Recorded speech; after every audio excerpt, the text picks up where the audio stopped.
नमस्कार दोस्तों, Hemant LP channel में आपका बहुत-बहुत स्वागत है। दोस्तों, इस वीडियो में हम एसएसटी के अगले पार्ट में पहुँच चुके हैं। एसएसटी में हम लोग इतिहास की सीरीज को धीरे-धीरे आगे बढ़ा रहे हैं, जिसमें ज़्यादातर आपको सीटेट के प्रीवियस ईयर क्वेश्चन मिलेंगे और इसके जब प्रीवियस ईयर क्वेश्चन को हम व्याख्यायित कर देंगे, तो इसी से आपको UP TET, BPSC, super TET, LT या किसी भी एग्जाम की आप तैयारी कर रहे हैं जिसमें आपका एसएसटी पूछा जाता है, सोशल साइंस पूछा जाता है, जैसे इतिहास पूछा जाता है, तो लगभग सारे क्वेश्चन आपको मिलेंगे। ठीक है? तो देखिए, अब हम लोग बिना किसी देरी के शुरू करते हैं प्रथम साम्राज्य। तो प्रथम साम्राज्य आपका आया मौर्य साम्राज्य। अब मौर्य साम्राज्य और सुदूरवर्ती भूभागों के साथ उनका संपर्क में कौन-कौन से महत्वपूर्ण प्रश्न बनते हैं उनके बारे में हम लोग पढ़ लेते हैं। देखिए, सुदर्शन झील सबसे पहला क्वेश्चन है, सुदर्शन झील का निर्माण किसने करवाया? तो भैया सुदर्शन झील का निर्माण चंद्रगुप्त मौर्य के शासनकाल में हुआ था। ठीक है? इसकी जानकारी जो है एक अभिलेख में मिलती है कि सुदर्शन झील का निर्माण चंद्रगुप्त मौर्य के शासनकाल में हुआ था। उस अभिलेख का नाम है रुद्रदामन के जूनागढ़ अभिलेख। यानी रुद्रदामन के द्वारा जो जूनागढ़ अभिलेख लिखा गया था, उसी जूनागढ़ अभिलेख में सुदर्शन झील का निर्माण करवाया है चंद्रगुप्त मौर्य के शासनकाल में, ऐसा लिखा हुआ मिलता है। इसी अभिलेख से यह भी पता चलता है। अब देखिए दोस्तों, यहाँ पे अभिलेख क्या होता है आपके मन में डाउट आ रहा होगा। तो सारी चीज़ें आपको क्लास में मिलती हैं। प्रखर कंपटीशन क्लासेज आप ज्वाइन कर सकते हैं। आपको क्लास में एक-एक चीज़ के बारे में बताया जाएगा कि आखिर अब अभिलेख क्या होता है, अभिलेखागार क्या होता है। यहाँ पे हमको कम समय में ज़्यादा प्रश्नों को करना है, इसलिए हम लोग चलते हैं, देखते हैं कि इसी अभिलेख से यह भी पता चलता है कि अशोक के समय में सुदर्शन झील का पुनर्निर्माण कराया गया था। देखिए 2 क्वेश्चन यहाँ से आ गए कि सुदर्शन झील का निर्माण जो है चंद्रगुप्त मौर्य के समय में करवाया गया था और उसी सुदर्शन झील का पुनर्निर्माण चंद्रगुप्त मौर्य के बाद जो है किसके द्वारा करवाया गया था? अशोक के द्वारा करवाया गया था। अगला प्रश्न आ जाएगा, रामपुरवा में मिला उत्कृष्ट पालिश वाले पत्थर पर बना सांड। देखिए सांड भी कहीं-कहीं लिखेगा और कहीं-कहीं आपको प्रश्न में वृषभ भी मिलेगा। 2-2 3-3 बार यह क्वेश्चन पूछा है, इसको हल्के में नहीं लेना है। रामपुरवा में मिला उत्कृष्ट पॉलिश वाले पत्थर पर बना एक जो सांड था, एक वृषभ था, वो मौर्यकालीन स्थापत्य का एक शानदार उदाहरण है। यानी यह सांड यानी वृषभ जो पत्थर पर बना हुआ एक उत्कृष्ट पॉलिश से मिला रामपुरवा नामक जगह पे, वो मौर्यकालीन स्थापत्य का ही उदाहरण है। इसे इसे अशोक के शासनकाल में बनवाया गया था। यह स्थापत्य अब भारत के राष्ट्रपति भवन में क्या किया गया है? रखा गया है। अब यहाँ पे जो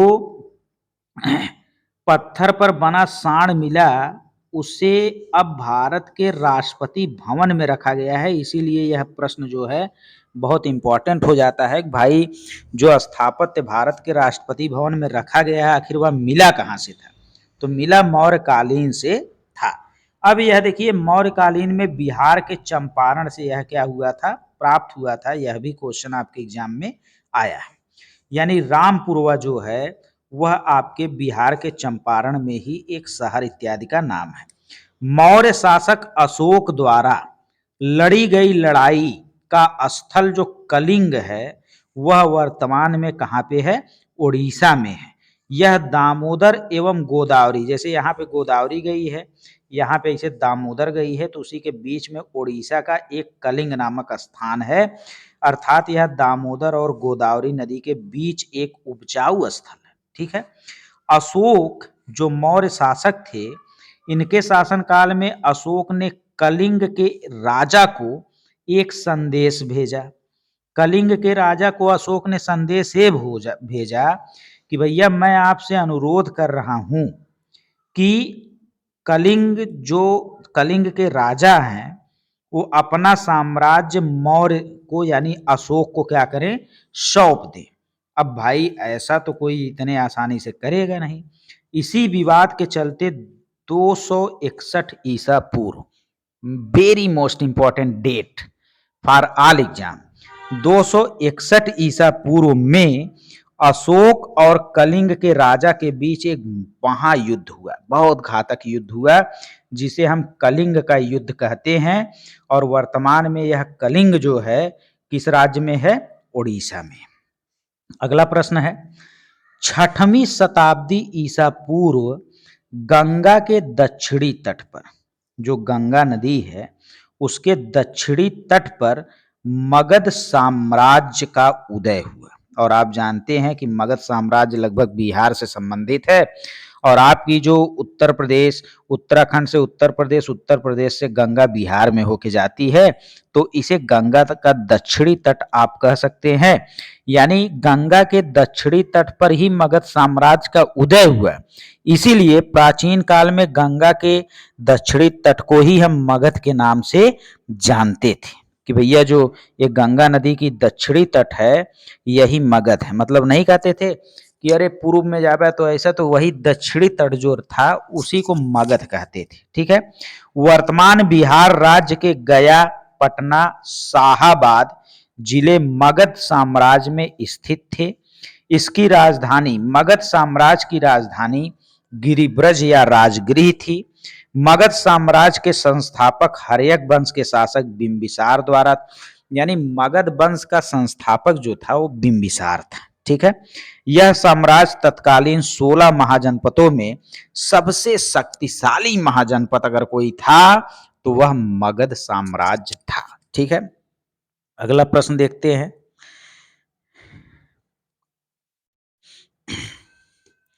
अगला प्रश्न हम देखेंगे तो यहाँ पे अर्थशास्त्र के बारे में बात हुई है। देखिए, अर्थशास्त्र के अनुसार मौर्य काल में उत्तर पश्चिम भारत, ऐसे आप देखेंगे तो ये आपका उत्तर हो गया, ये पश्चिम हो गया, इधर की बात कर रहा है। अर्थशास्त्र के अनुसार मौर्य काल में उत्तर पश्चिम भारत जो है कंबल निर्माण के लिए बहुत ज्यादा प्रसिद्ध था। यानी आप इधर देखेंगे तो जम्मू कश्मीर इत्यादि आपको मिलते हैं, शिमला उमला, इधर ठंडी ज्यादा पड़ती है, तो इसलिए इधर जो है उत्तर पश्चिम, ऐसे याद रखेंगे, उत्तर पश्चिम भारत में कंबल निर्माण के लिए बहुत ज्यादा प्रसिद्ध था। इन कंबलों को भिंगीसी भी कहा जाता था। ठीक है। तो यह अर्थशास्त्र में इसकी व्याख्या है। देखिए, सम्राट अशोक के सभी लेख प्राकृत भाषा में लिखे गए हैं, जिन्हें लिखने में मुख्य रूप से 2 लिपियां, जैसे और भी लिपियों का प्रयोग हुआ है, अरामाइक लिपि है, और भी लिपियों का प्रयोग हुआ है, लेकिन मुख्य रूप से सम्राट अशोक के जो लेख लिखे गए हैं वो ब्राह्मी लिपि में और खरोष्टी लिपि में लिखे गए हैं। और सबसे ज्यादा अभिलेख इनके ब्राह्मी लिपि में लिखे गए हैं। अब यहाँ पे देखिए बता रहा है कि पाकिस्तान में स्थित शाहबाज गढ़ी, तो देखिए नाम से ही पता लग रहा है, शाहबाज गढ़ी व मानसेहरा, पाकिस्तान में स्थित शाहबाज गढ़ी व मानसेहरा जो है खरोष्टी लिपि में लिखे गए हैं। और इन्हें छोड़कर सभी जितने भी अशोक के शिलालेख हैं वो सब के सब ब्राह्मी लिपि में लिखे गए हैं। यानी कि पाकिस्तान में स्थित शाहबाज गढ़ी और मानसेहरा खरोष्टी लिपि में लिखे गए हैं, बाकी सब जो है आपकी किस लिपि में लिखी गई है, सब ब्राह्मी लिपि में लिखी गई। अगला प्रश्न देखते हैं। मौर्य साम्राज्य का जो संस्थापक था वह चंद्रगुप्त मौर्य था। और चंद्रगुप्त मौर्य के गुरु या प्रधानमंत्री जो थे वो चाणक्य थे, जिनका एक अलग नाम विष्णुगुप्त था। इन्हीं को कौटिल्य भी कहा जाता था। तो आप कह सकते हैं कि चाणक्य के ही 2 और नाम थे जो आपके सीटेट में पूछा गया है, कि इन्हीं को हम विष्णुगुप्त भी कहते थे और कौटिल्य भी कहते थे, जो तक्षशिला विश्वविद्यालय के प्रधान आचार्य थे, जो तक्षशिला विश्वविद्यालय के प्रधान आचार्य थे। चाणक्य को भारत का मैकियावेली कहा जाता था। चाणक्य को भारत का मैकियावेली कहा जाता था। देखिए, जैन भिक्षु बनने के बाद चंद्रगुप्त मौर्य, देखिए चंद्रगुप्त मौर्य लास्ट में जैन धर्म को अपना लिए थे और ज्यों इन्होंने जैन धर्म को अपनाया था, उसके बाद ज्यों ये जैन भिक्षु बने थे, इन्होंने सिंहासन को त्याग दिया तथा अपने जैन गुरु जो भद्रबाहु थे, जैसे उस तरह से जो गुरु थे वो तो चाणक्य थे, लेकिन जैन धर्म की दीक्षा दीक्षा देने वाले जो राजा, वो जो इनके गुरु थे वो भद्रबाहु थे। यानी ये अपने जैन गुरु भद्रबाहु से जैन धर्म की दीक्षा ग्रहण की और श्रवण बेलगोला जो कर्नाटक में था, वहीं पे सल्लेखना विधि यानी उपवास, यानी जो आप कहते हैं व्रत रहना, भूख से ही अपने शरीर को त्याग देना को संलेखना विधि कहा जाता है। उसके द्वारा एक गिरि गुहा यानी चंद्रगिरी में एक पहाड़ पे इन्होंने अपने शरीर को क्या किया, त्याग दिया। इसके बाद आप देखेंगे तो सम्राट अशोक ने बौद्ध धर्म के प्रचार प्रसार के लिए अपने पुत्र महेंद्र और पुत्री संघमित्रा को भी कहाँ पे भेजा, श्रीलंका भेजा।